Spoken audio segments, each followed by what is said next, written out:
여러분 안녕하십니까? 땅의 역사 박종윤입니다. 82번째 시간입니다.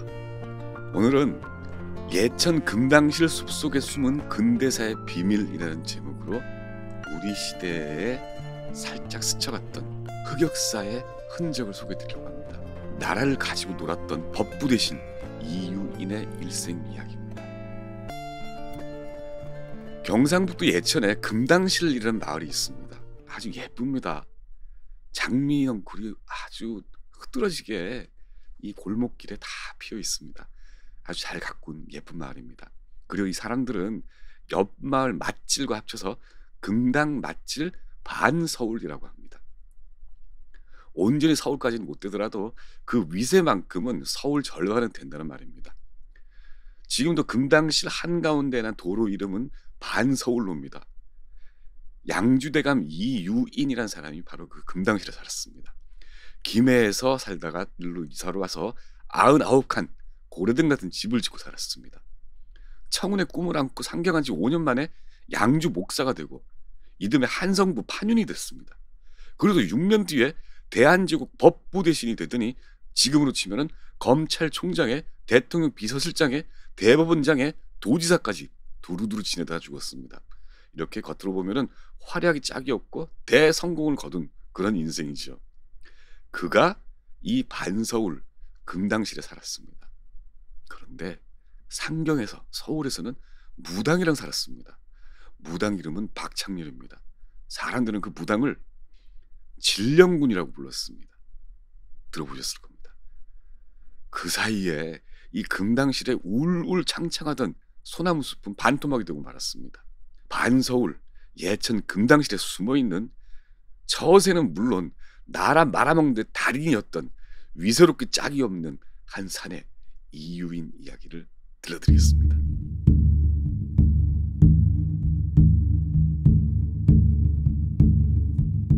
1882년입니다. 이모군란이죠. 그때 도망갔던 고종 왕비 민씨는 피란지인 장호원에서 무당 박창렬을 만났습니다. 오라버니 민경호, 그때 선예청 당상이었습니다. 이 민경호가 난군에게 맞아 죽었으니까 앞날이 캄캄한 거죠. 그래서 무조건 도망을 했는데 언제 자기가 구원을 받을지 모르던 터였습니다. 참고로 말씀드리자면 이모군란은 왕십리에 살고 있던 하급 군인들이 1년 하고도 한 달 동안 월급을 받지 못해서 일으킨 반란이었습니다. 그 월급을 담당하는 부서가 선예청인데 선예청 당상이 바로 민경호였죠. 예쁜 무당 박창렬이 그 장호원에서 민비에게 8월 보름 전에 환궁하리라고 예언을 합니다. 그리고 실제로 그렇게 됐습니다. 무당과 함께 위풍당당하게 왕비가 환궁을 합니다. 그랬더니 왕비 민씨가 그녀에게 진령군이라는 군호를 내려줍니다. 그리고 언니라고 부르면서 궁궐에 함께 살았죠. 황현의 오화 기문에 나오는 내용입니다. 그런데 궁궐에 살다가 이게 무당이랑 같이 사는 말이 막 입방에 오르니까 진령군은 지금 치면 해화동에 사당을 지어서 나갔습니다. 그리고 2년 뒤에 갑신정변 때 고종과 왕비가 갑신정변 일파들과 함께 여기저기를 전전하다가 이 사당, 진령군이 지은 사당 관운장을 모시는 북묘로 도망가서 목숨을 살렸습니다. 바로 그 즈음에 이 금당실에 살다가 장안 서울에서 떠들던 이유인이 이 무당 진령군을 찾아서 이렇게 말합니다. 내가 귀신을 부리고 비바람을 일으킨 귀인이다. 뭐 그렇게 찾아온 사람이 한둘이었겠습니까? 믿지를 않으니까 이유인이 이렇게 얘기합니다. 내가 시키는 대로 몇 날 며칠에 북한산으로 오라. 함께 가자. 그래서 며칠 뒤 깊은 밤입니다. 이유인이 목욕 재개를 한 무당 진령군과 함께 북한산의 심산유곡으로 들어가서 귀신을 부릅니다.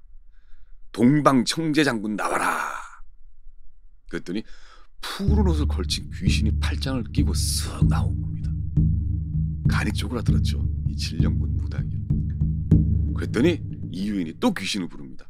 남방적제장군 나와라. 그랬더니 네모난 얼굴에 붉은 눈동자가 툭 튀어나온 십척장신 귀신이 입에서 피를 뿜으면서 튀어나오는 겁니다. 물론 다 쇼였죠. 이 무당이 자기보다 신통력이 몇 배인 사내에 대해서 고종과 왕비에게 이야기를 합니다. 그러고 1년 뒤에 이 사내 이유인이 양주 목사가 됩니다. 이 무당과 귀신 이야기는 매천야록에 나와 있는 내용입니다. 이후에 이 이유인이라는 사내의 승진력은 정말 비현실적이었습니다. 충주 국망봉에 이유인의 무덤이 있는데 그 묘비에 따르면 1885년 무과에 등과한 이래 라고 적혀 있는데 사실 남아있는 그 당시의 무과 합격자 명단에는 이유인의 이름은 없습니다. 어찌됐든 묘비에 따르면 85년에 무과에 등과하고 88년에 파주 목사가 되고 양주 목사가 89년에 되더니 1890년에는 한성부 판윤 시장이죠. 1894년에는 함남 병마 절도사 그리고 마침내 과거에 합격했다고 주장하는 그 해가 지난 지 13년 귀신놀이 13년 만에 1898년 6월 9일 대한제국 법부대신에 오른 겁니다. 이후에도 판리원 원장 대법원입니다. 경무사 검찰총장입니다. 시종 원경 비서실장입니다. 그런 벼슬을 두루두루 받았습니다.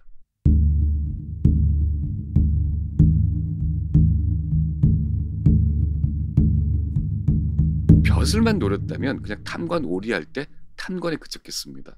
그런데 이유인은 벼슬로 돈까지 긁어모은 지저분한 관리 오리였습니다. 병약한 왕자를 걱정하는 아픈 아들이 꼭 왕이 돼야지 자기의 권력을 유지할 수가 있는 민비의 속을 빡빡 긁어서 돈을 그만큼 긁어냅니다.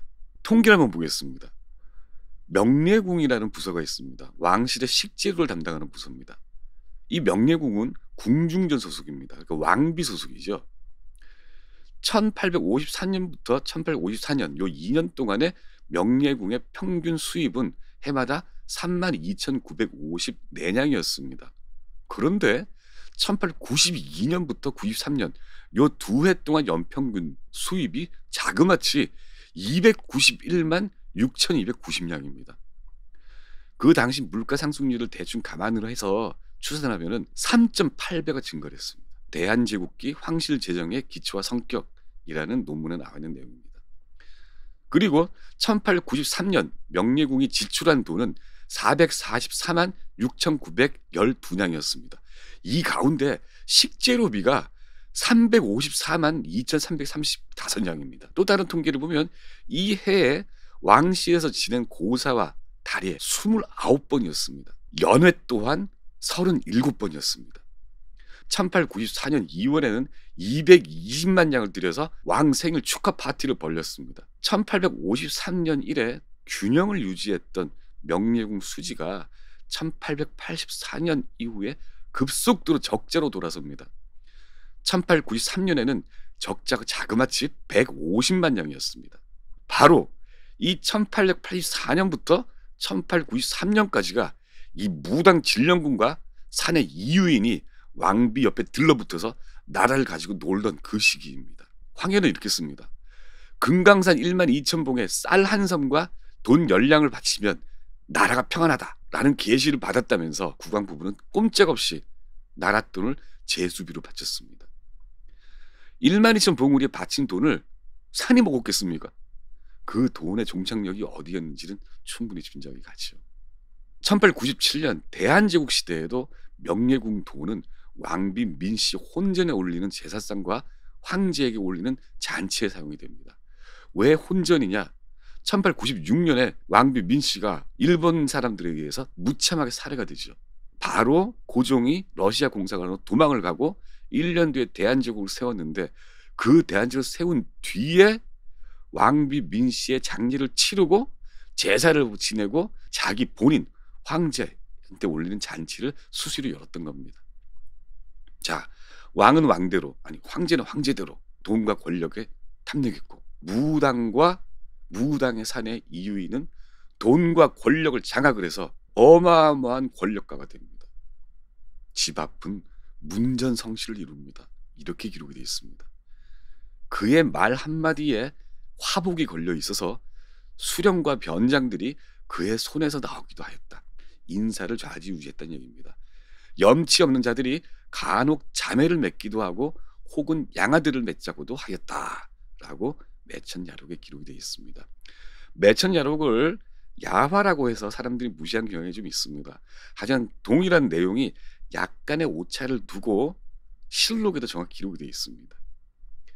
1894년 갑오개혁 때 진령군은 거열형을 선고받습니다. 수많은 사람들이 진령군을 처벌하라고 상소를 올렸거든요. 그때 갑오개혁 정부가 진령군을 거열형을 선고를 합니다. 거열형이 뭡니까? 끔찍한 형벌입니다. 소에다가 사지를 묶어놓고 사방으로 소를 몰아서 몸을 찢어 죽이는 겁니다. 그런데 선고를 했다는 기록은 있는데 처형했다는 기록이 없습니다. 그냥 사라집니다. 그리고 나중에 신문에 진령군이 나타났다라는 짤막한 기사가 나오는데 실제로 나타났다는 내용은 또 없습니다. 그 이유는 어떻게 됐을까요? 죽을 때까지 권력을 놓지 않았습니다. 이유인을 진령군과 함께 처형하고 유배를 보내라고 막 주장을 하죠. 상소가 올라와서. 그랬더니 이 고종은 처형하라는 상소에는 유배형으로 낮춰버리고 유배를 보내고 난 다음에는 몇 달 만에 특사로 풀어주는 특별 사면을 내리곤 했습니다. 귀에 발린 소리, 남들은 다 쓴소리를 하는데 옆에 착 붙어서 이 사내가 귀에 발린 소리를 하니까 이 사람 빼고는 아무도 믿지 않은 겁니다. 그 당시 지도자라는 사람이.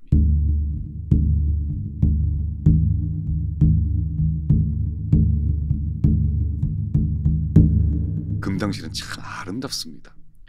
뒤로 오미산이 한가롭고 사방으로 들판이 기름집니다. 지금도 그 옛 돌담이 많이 복원이 되거나 땀 그대로 남아서 관광객들을 부릅니다. 이 금당실, 이 예천에서 우리가 잊으면 안 될 인물이 또 하나 있습니다. 바로 이순신과 관련된 사람입니다. 우리 모두 알다시피 이순신은 선조 눈밖에 나서 민심이 이순신 쪽에 몰리니까 이순신을 처형하려고 하죠. 권력자 눈밖에 났던 이 군인 이순신을 죄가 없다면서 처벌 불가라고 상소를 올렸던 약포 정탁 선생이 이 마을에서 태어났습니다. 물론 그 상소는 올리기 전에 내부에서 논의 끝에 그리고 먼저 올렸던 강력한 주장을 올린 정탁의 보고서에 의해서 이순신은 백의 종군을 하는 걸 선에서 처형을 면했죠. 그 정탁이 바로 이 마을 사람입니다. 그리고 그 금당실에서 이유인은 양주대감이라고 불립니다. 자, 여기에 끝까지 이 치졸하고 탐욕한 면모가 보입니다. 1901년에 이유인은 경북 관찰사로 임명이 됩니다. 1899년 그 2년 전이죠. 이소영 아들이 예천 군수로 임명이 됐었습니다. 그러니까 2년 전에 아들이 예천 군수로 임명이 돼 있었습니다. 이소영이라는 사람의 고향이 예천입니다. 조선의 법에 따르면 자기 고향에는 지방관이 임명되지 못합니다. 연고지를 피해야 하는 조선의 법 상피제가 있었습니다. 그 상피제에 어긋났던 겁니다. 이런 무리한 특혜 인사를 강행하는 데는 특수한 목적이 있었겠죠. 나중에 알고 보니까 바로 이 금당실에 99칸짜리 저택을 신축하려고 했던 겁니다. 집을 지으려면 목재가 있어야 합니다. 금당실에 살던 노인들이 남긴 구술을 채록한 기록을 보면 들어보면 이렇게 돼 있습니다. 그 대신이 그 집을 지을 때 전부 촌으로 배당을 돌렸어. 소나무 숲까지 50리가 넘어 밤새도록 줄을 꼬아서 그 길을 메르고 돌아야 한단 말이지. 그리고 그 하나도 안 주고 부역을 시키거든. 올라갈 때는 고마 그냥 올라가서 불어. 이 양주대감이 나라 조에 들어가면은 나라 임금도 용상에 앉았다 일어났었다. 그리고 앉아야 돼. 이렇게 금당실에 내려오는 100년 전의 이야기가 있습니다. 그러니까 아들을 미리 예천 군수로 보내놓고 자기는 경북 관찰사로 가서 그 틈에 99칸 집을 짓는데 거기 드는 비용, 목재를 몽땅 금당실에 있는 송림을 그 주민들을 부역을 시켜서 부려먹어서 다 배해서 그 집들을 지었다는 겁니다. 그리고 그 권력은 회의 때 딱 들어가면 고종이 앉아있다가 벌떡 일어나서 인사를 하고 앉을 정도로 셌다는 거고요. 품삯 한 푼 안 주고 이유인은 대골 같은 집을 지었습니다. 마치 황제와 관련 있는 집인 것처럼 떠들어서 왕실 조림지 목재를 배에다가 목재로 썼고 금당실에서 대대로 내려오는 마을 속림을 베기도 했습니다. 그 속림이 지금 바로 여기 보이는 저 속림입니다. 또 마을 사람 구슬이 남아 있습니다. 혹여 뭐 나라 전쟁이 나고 그러면 피해서 올 적에 법부 대신에 있으니까 일로 가서 피하려고 그래. 집을 짓고 큰 기와를 짓다고 그랬어요. 라고 1984년에 마을 노인들이 남긴 증언이 남아 있습니다. 그래서 이유인은 현감인 아들과 함께 세금 면제를 조건으로 마을 뒷산을 자기 땅으로 빼앗아 버렸습니다. 이 이유인에 대해서 연구를 했던 예천 출신의 선생님 김봉균 선생님이 계십니다. 논문에 이렇게 적혀 있습니다. 지금 속림은 목재로 쓸 만한 장소는 단 한 그루도 없다고. 그리고 마을 길목에 그 이유인의 흔적이 남아 있습니다. 터가 남아 있습니다. 그 99칸 집터가 남아 있는데 2,500평 정도입니다.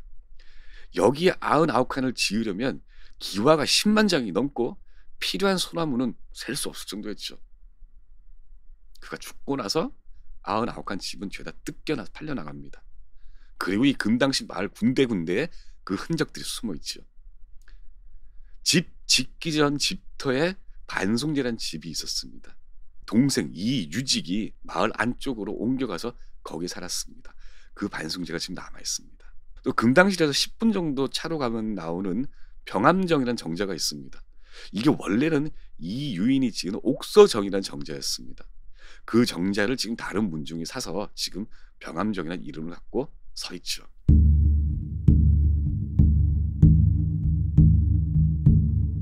그러면 이렇게 탐관에다가 오리였던 이유인은, 이 천하의 이유인이 말로는 어떻게 됐을까요?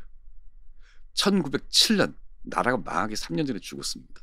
황성신문이라는 신문에 따르면 이유인은 1907년 6월 20일 독직 사건으로 수배를 받다가 자기 원고향이었던 김해에서 체포됩니다. 수사관들이 딱 갔더니 이 이유인은 소매깃 없는 남색 전복을 입고 가슴에는 복숭아색 관대를 차고 머리에는 금관자와 명주갓을 쓰고 있었습니다. 이유인은 수사관들이 체포를 해서 서울로 압송을 하는데 밀양에서 잠깐 쉬었습니다. 그리고 다음날 들어가 보니 잠자다가 죽어 있었던 겁니다. 그러니까 결국 처벌을 받지 못한 겁니다. 그 이유인을 아들 이소영이 시신을 수습해서 엿새 뒤에 그 옛날 1882년 왕비 민씨가 숨어서 살던 충북 청주 국망봉 높은 곳에 묻었습니다. 그게 아까 말씀드린 그 비석이 있는 이 무덤입니다. 더 큰 흔적이 사실 남아 있습니다. 바로 땅 이름입니다. 그 양주대감이 여기에 궁궐을, 그래서 반경, 반서울이라고 그러죠. 반서울이라고. 금당 맛질 반서울이라는 이름이 아직 있습니다. 아직도. 이게 그 이정표입니다.